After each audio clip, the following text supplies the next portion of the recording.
Hello, everyone, and welcome back to this week's episode of That's Bonkers, Bruh, where we talk about the strange and unusual, the interesting, and anything downright bonkers. I'm your host, Mitch.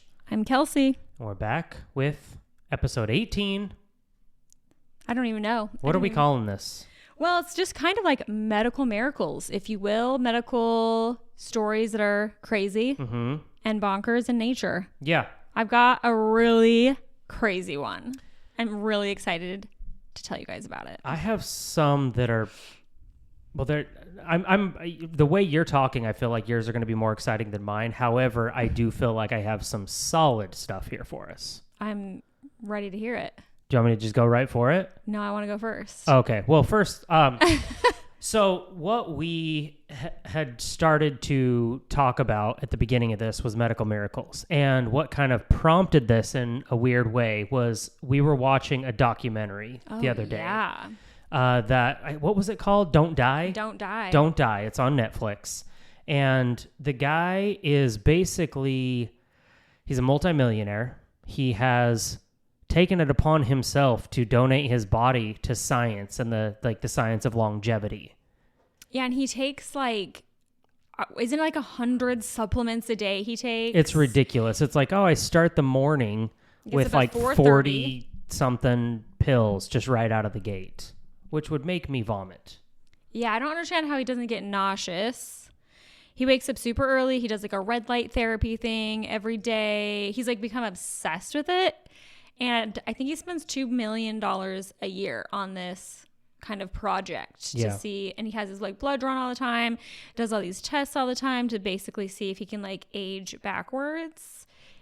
It was a really interesting documentary. Yeah. I don't know, it wasn't exactly what I thought it was going to be. It was just really interesting.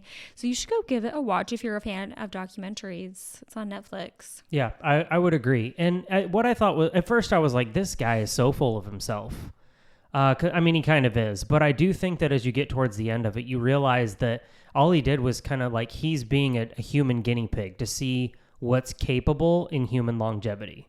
Yeah, I think it made you like think about multiple things. Yeah. It invoked thought. Very thought-invoking. Yes.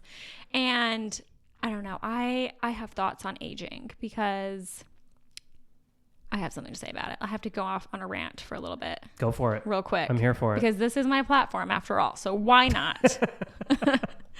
I feel like every time I get on TikTok, I see at least one video and at least 5 ads about aging, like in regards to aging.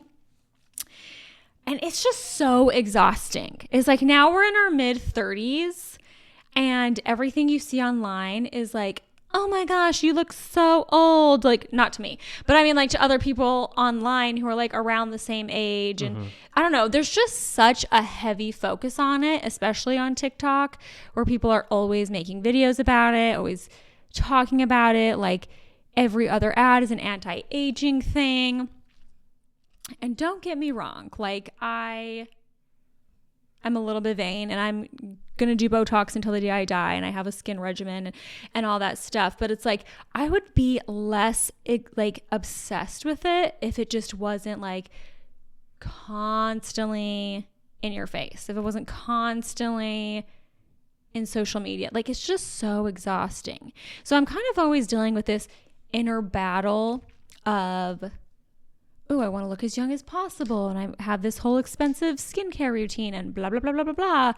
That is kind of always battling with, F it, I just am going to age. Like, it's not bad to age. That's like the point of life is to age. Like, that's what we're all aiming to do is to age. And then you get to be like a little bit older and have like a few wrinkles and people are like, oh my gosh, you're so old. I don't know. And just like perspective is so different for different people. I don't know if this is making sense or resonating with anybody, but it is something that is on my mind a fair bit of the time. Yeah, I don't think that it's uncommon. I think that's a fairly common complaint, if you will, amongst people, especially our age, because it does put you into like a different season of life and, you know, knocking on 40 now. So that's going to be another season that will come along with it. And I guess in a sense, we probably all look at it. Mine, obviously, you know, I've started to do a better job about having something of a skincare routine. But I think for me and maybe a lot of men, it has less to do with what your face looks like and more about like your level of fitness. Oh yeah, I could see that. You know, because I don't have the tick toxic, but The tick toxic. but if you're on any sort of platform long enough, maybe it's just my algorithm there, but there's just, you know, all you got to do is just eat chicken and broccoli and you can look like this. And first off, like, don't fall for that dupe. But at the same time, I have decided over the past, I don't know, year or whatever it was, that I started getting my blood drawn and just paying closer attention to what my hormones are doing so that I can age gracefully, but still live optimally. Yeah. I think that's where the goal is like, I think it's all about like a balance. You know what I mean? Yeah. It's like, I want to continue to take care of myself. I want to look good for my age. I want to like embrace getting older.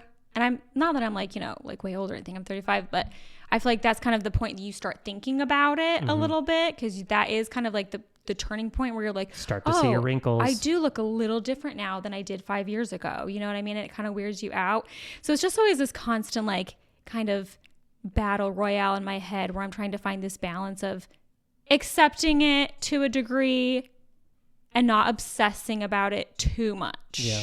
You know what I mean? Yeah. Well, like I said, I think that my whole goal is just to figure out how to age gracefully. So I know that I didn't take care of myself, my skin anyways, for a long time, but I'm trying to do a better job. And, you know, getting my blood drawn so that I can pay attention to what my hormones are doing, finding out that I'm not even 40, but I have cholesterol that I need to deal with. And just making sure that I'm, you know, continuing to exercise and do the right things, because I refuse to let my kids beat me in a foot race. That's not going to happen. Well, day good that luck, happens, because Roman is quite athletic. He's very athletic and fast. He's very don't say that to him, determined. or he will take that as a personal challenge. Well, I think I've still got a few years where I can outrun him. Well, but yeah. I'm just going to continue to he's train 8, so that I can make sure that he's going to earn that right. He can beat me someday, but he will earn that right. I'm not going to be the dad that just lets him win for S&Gs. Oh, I know how you are, Mitch. I know how you roll. Anyways, that was a tangent. Yeah, that was not scripted there, but it's an interesting documentary. Go check it out. Tell us what you think. You know, send us a note, leave us some comments, and tell us your thoughts on it. Yeah, but I'd love to discuss let's get into the real meat and potatoes of medical miracles. That's right. Okay, so this story is so crazy. So back in 1992, this kid, he was only 18 at the time. His name's John Thompson. He lived in North Dakota. He was just a farm kid. And he was just out working on the farm, unloading a pig feed with like a grain auger. He got too close to the power takeoff shaft. It didn't have a safety shield on it. And it ripped both his arms completely off his body. Like at the shoulder? Yeah. Just gone. Gone at the shoulder. No arms. Wow. Completely ripped him off. Spoiler alert, they ended up reattaching them, which is bonkers in and of itself, but also to do it, you know, like 30 years ago when there wasn't like the same level of medical advancements is so crazy, but it gets crazier. So he's at home alone, working on the farm. This happens. He wakes up on the ground because he blacked out, obviously, woke up on the ground. His dog was licking his face, and he's like, oh shit, I don't have arms. So he walks the 100 yards back to his house, opened the door with his mouth, Mitchell. Well, put his mouth on the doorknob. Doesn't have hands, so. Well, I know, but like, I don't think I could do that. Open a freaking door. Like, I guess it would depend on the knob, but like, this is nothing short of a miracle. So walks back to the house, opens the door with his mouth, uses a pencil. He puts a pencil in his mouth to dial the buttons for help. And then he went and waited in the bathtub for help so that he didn't get blood everywhere. because apparently they just got new carpet in the house. He didn't want his mom to be mad. Spoiler alert, it was ruined. It did in fact have to be replaced. But that was his thought process. Adrenaline is a hell of a drug. Evidently. He went into the tub to wait for help. Okay. So they come, they help him, they rush him there. I don't know how he lived. I mean, he lost a crazy amount of blood. When he arrived at the emergency room, they said, "You should not be alive with how much blood you lost." I would imagine that he lost a bunch just walking the 100 yards. That's no short distance. And I'm sure it's just like, I mean, you've got major arteries and whatnot that's like there that I'm sure it's just pumping. Like spurting. This is getting graphic now, but. Okay, please don't say that word ever again. That was a disgusting visual. I'm getting sweaty just thinking about this. I am really not good with medical stuff or blood or needles or anything. So this was kind of making me nauseous to research this topic. I'm not going to lie to you. So let's not say words like spurting ever again. Okay. Also, this is disturbing. When medical staff got there, or not medical staff, like the ambulance, whatever, you know, they had to search for his arms, and the dog was like helping them find the arms. The dogs showed them where the arms were. Wow. The same dog that like licked his face to wake him up. Okay, I want to read you this clip from the article. Okay, so we got to the hospital and he was surprisingly in like pretty good spirits. Like he never really freaked out. He was joking with the staff and stuff. Okay, so this little clip that I'm going to read, it says he was carrying on normal conversations with people, worrying that he had left the tractor running, and even getting angry at the medical staff for cutting off his brand new cowboy boots. I mean, fair. Those things are like $500 sometimes. Yeah. He was still fuming about his wrecked boots when he noticed the staff carrying a trash bag. They laid it beside me on a table and they pulled my arms out of it. As I'm laying on my bed in the emergency room, my arms are laying a couple of feet from my head, he said. Thompson and his arms were eventually loaded onto a plane from Minneapolis, where the arms would be reattached. He remembers the trip well. It was his first time on a real plane, and he argued with the crew to let him sit up so he could look out the window. But then he remembers telling the crew how cold his arms were. As a joke, because they were on ice. Oh, I love some dark humor. Dark humor, the darkest of humor. Like, why are my hands so damn cold? Yeah, that's what it was. He was like, they were like, "You don't have any arms." And he was like, "Yeah, I know, they're really cold right now." Because they were like on ice. The mental capacity to have, I mean, I would just simply pass away on the spot. Like, there's just I would pass away for less. Like, this is so intense. It's a lot. And he's just like, I'm so disturbed by this article. I had to research it because it's so crazy. I feel like I need to meet this guy because he's probably what now, like in his 50s? Something like that. Yeah, this happened like 30 years ago. And he was how old at the time? He was 18. Oh yeah, so he'd be like in his like late 50s. Yeah, we're not done yet though. 40s, early 50s. Anyways. Okay, so they transfer him.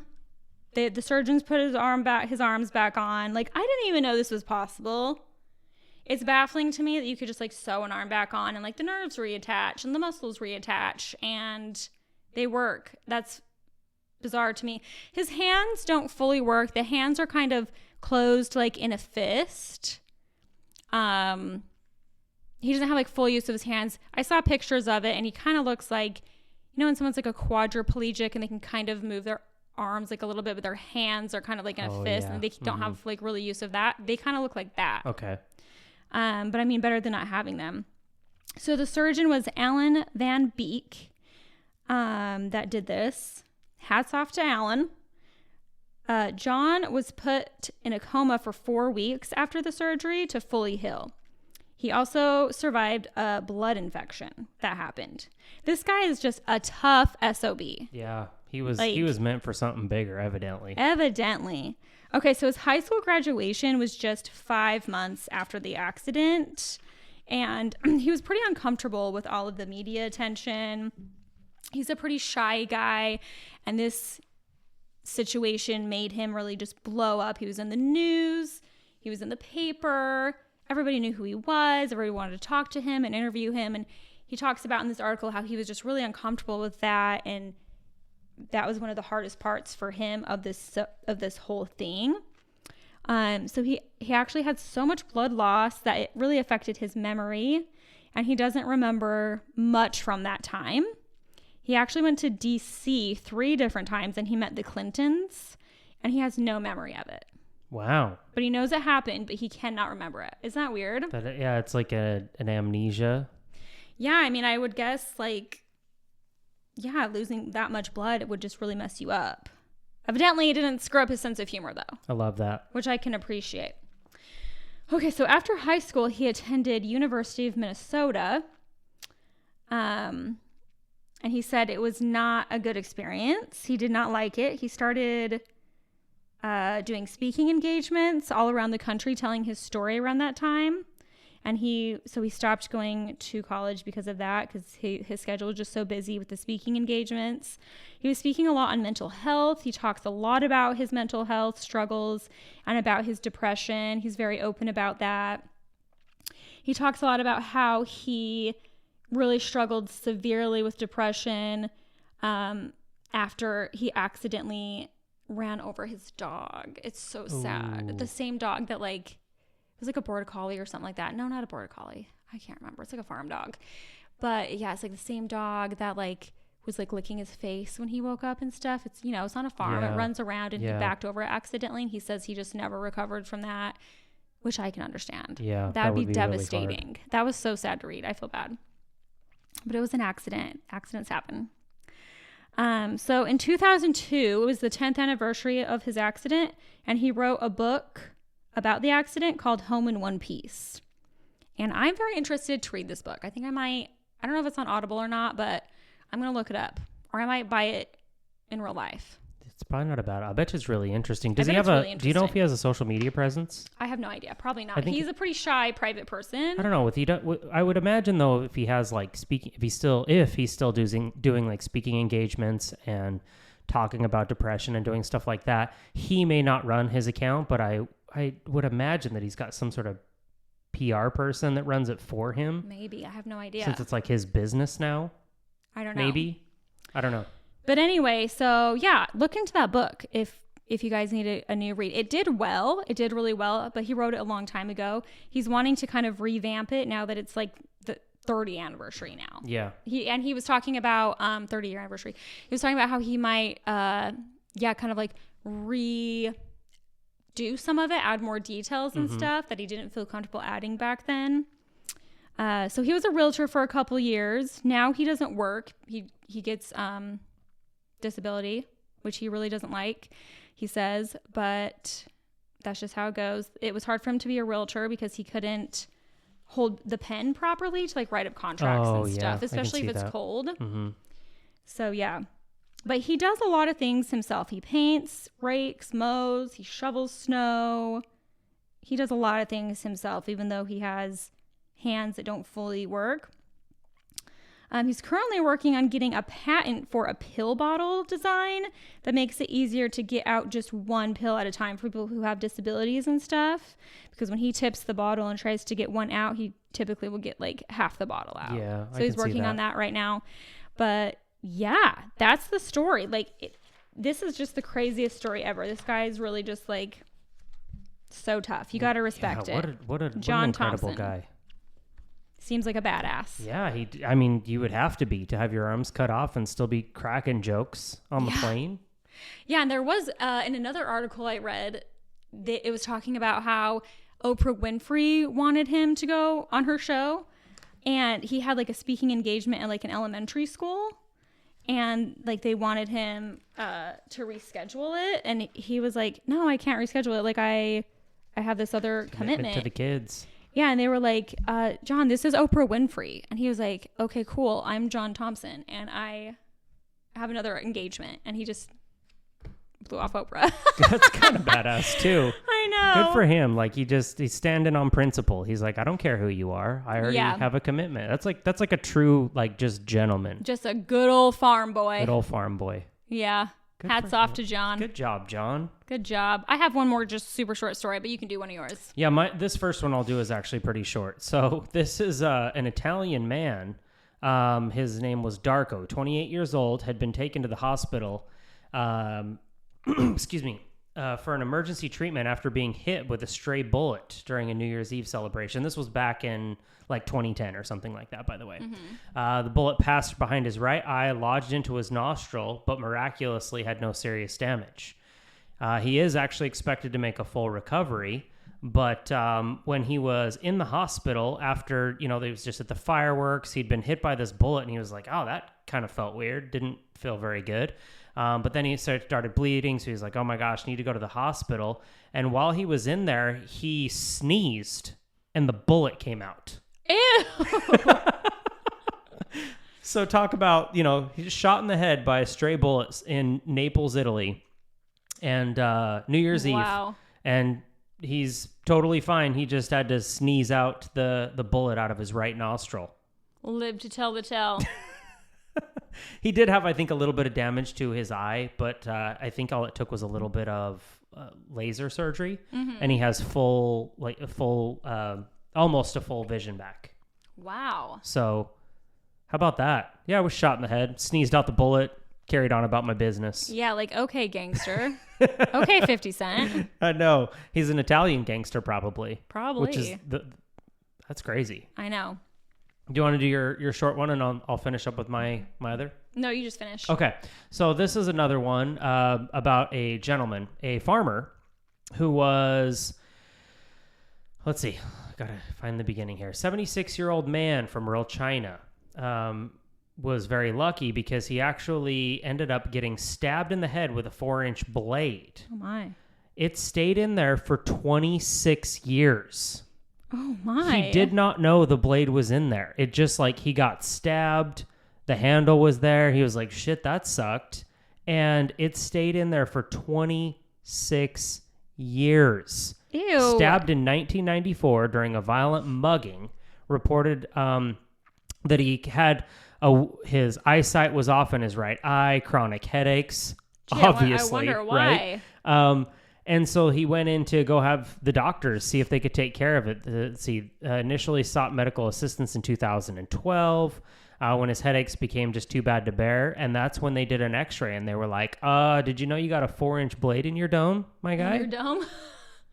And initially he was like, I don't want to operate. I'm fine. But they actually did talk him into it. And he ended up, so the farmer would most likely perish with the knife in his head, is what the doctors told him. And so he went ahead with it. When we found him while on a medical tour, we learned that experts had decided a more conservative treatment, prescribing only painkillers. But his symptoms began to increase and get so severe that surgery was the only option. Only painkillers. Probably United denied his claim. So it was like, only painkillers Take some for Tylenol, you, bro. dude. Yeah. So he was flown more than 3,000 kilometers for free treatment, seeing as he couldn't afford to pay for the help himself. Because this blade was in his brain, he had only lost vision in his right eye, but also suffered from full paralysis of his left arm and in his leg at times. Okay. They ended up doing the operation. It says apparently neurosurgery has come a long way since 2012, and this time doctors were confident, because before they were like too sketchy back when he first sought help. But they had become more confident that they could go ahead and remove the brain. So they underwent surgery, even though he was still pretty fragile because he was, what did we say, 76 years old and everything like that. They took it out during the 2-hour surgery. They removed 10 centimeters or 4 inches of blade. On April 8th, he underwent a second operation to clean his wound further. He's recovering well and can already walk around on his own. His head is pain-free, and he is going to regain full sight in his right eye. He can also open his mouth and no longer coughs. I don't know where the cough comes in, but... Oh, weird. I mean, I guess, So anyways, 4-inch blade, 26 years, had to go get a second opinion because they wouldn't take it out the first time. And here he is, alive to tell the tale. Wow. Right?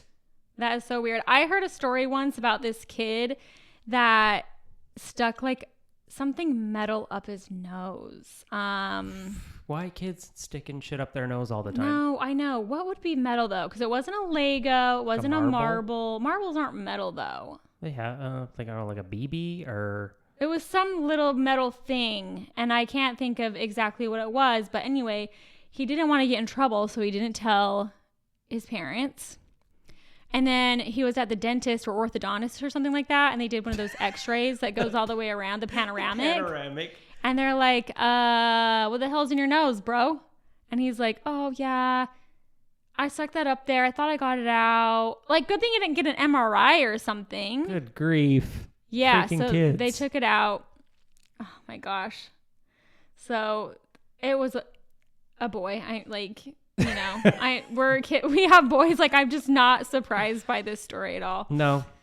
Yeah, don't stick things in your nose, kids. Yeah. Or adults, for that matter. Yeah. Keep your finger out of there, too. I see a lot of people picking nose in the freeway. Too many. Oh, my gosh. Okay, I have one more interesting one. And I just had it on my phone, and then it went away. Hang on. Okay, here we go. We're in business. Okay, so a woman who was blinded by an accident eventually developed multiple personalities, and some of her personalities were not blind. So listen to this. A German woman referred to as BT lost her sight at age 20 due to an accident and was diagnosed with cortical blindness, indicating no damage to her eyes, but impairment in the brain's visual processing areas. She also developed dissociative identity disorder, or DID, formerly known as multiple personality disorder. Remarkably, during therapy, it was observed that some of her alternate personalities could see while others remained blind.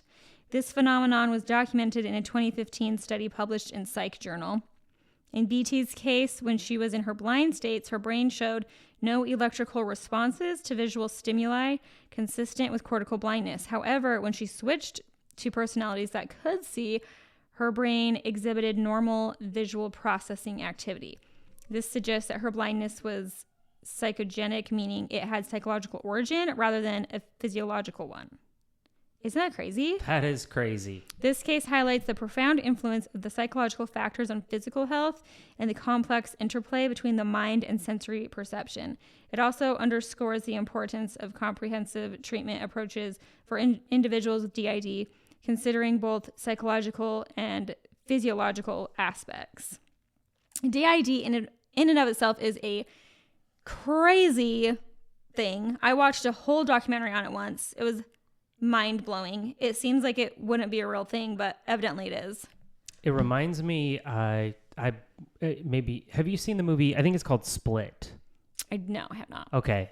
I watched it, I think, one time on a plane, and it's about a guy who has multiple personalities. Mm-hmm. And the guy who plays the character in it is so good because he goes from like this crazy, like alpha male, almost like psychotic dude to all of a sudden he's like talking like Patricia.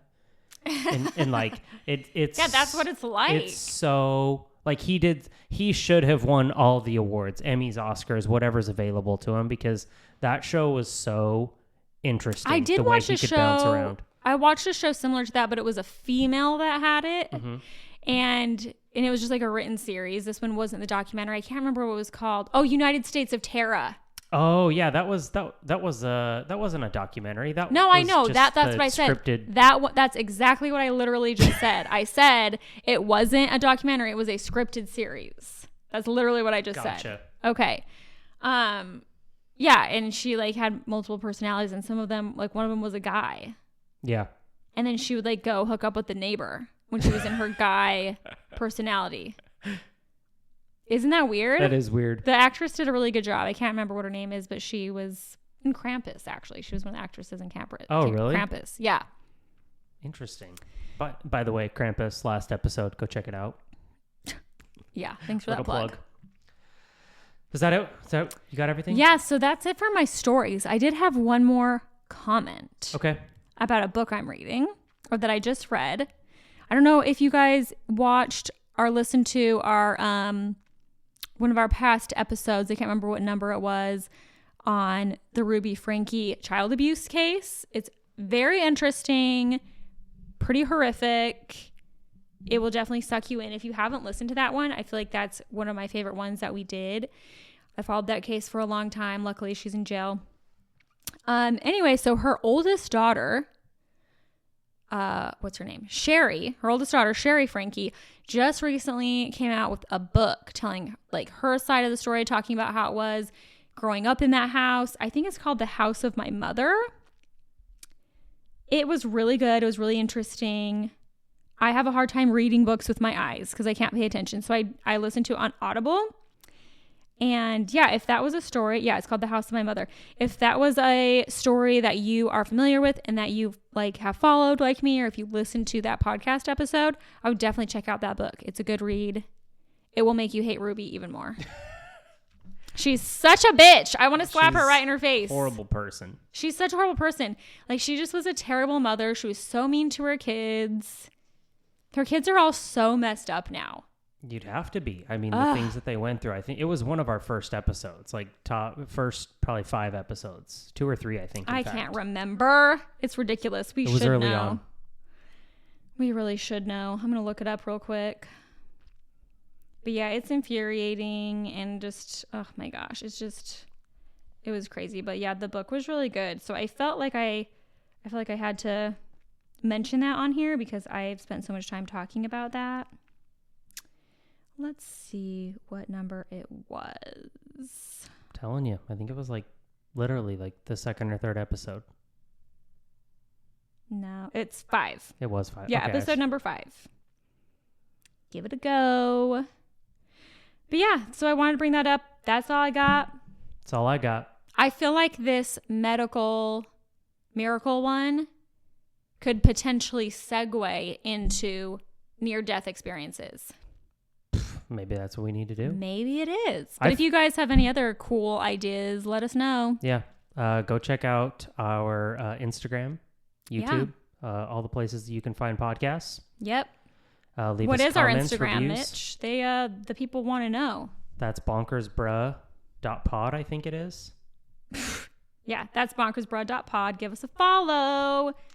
We're slowly getting a few more followers.